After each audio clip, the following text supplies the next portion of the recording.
Have you ever wondered how we'll get to Mars? The answer might be closer than you think. Let's start with our celestial neighbor, the Moon. NASA has a grand plan up its sleeve to build a base on the Moon, serving as a stepping stone to Mars.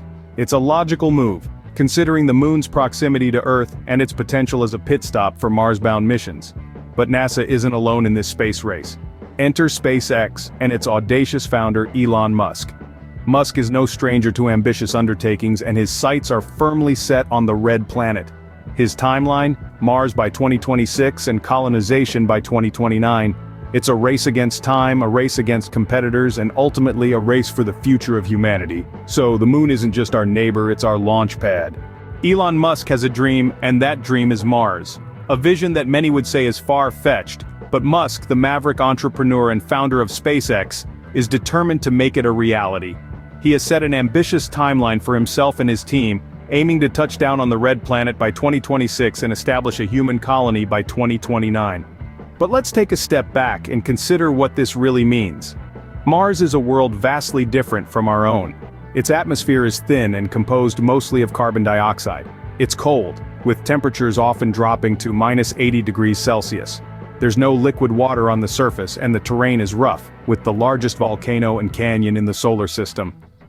Surviving on Mars isn't just about getting there. It's about living there.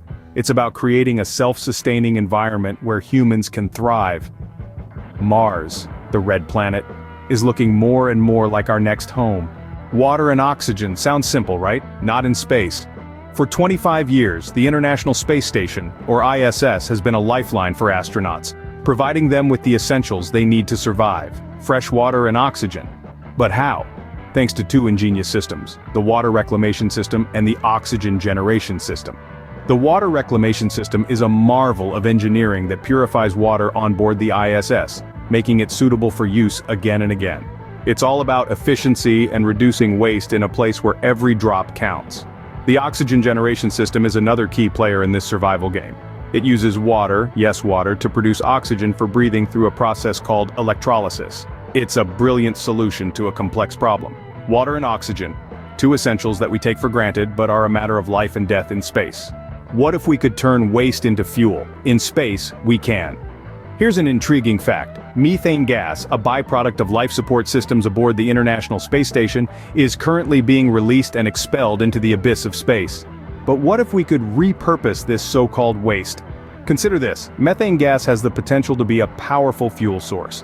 Imagine the possibilities if we could harness this energy, converting what is currently waste into a valuable resource. This would not only be a sustainable solution but also a cost-effective one. At present, refueling missions to resupply the ISS with essential water and oxygen are both expensive and inefficient.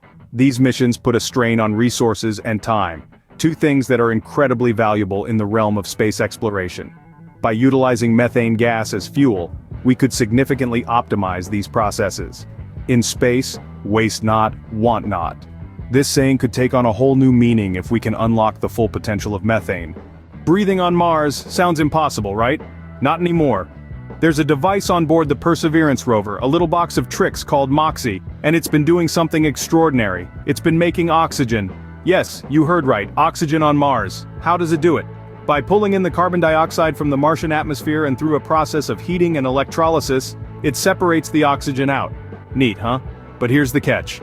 So far, MOXIE has only made about 122 grams of oxygen. That's enough to keep an astronaut breathing for about 35 hours. Not quite enough for a long-term stay on Mars. And that's our challenge. We need a bigger MOXIE, a giant MOXIE, and a whole lot more power to run it. It's a tall order, but remember, we're in the business of making the impossible possible.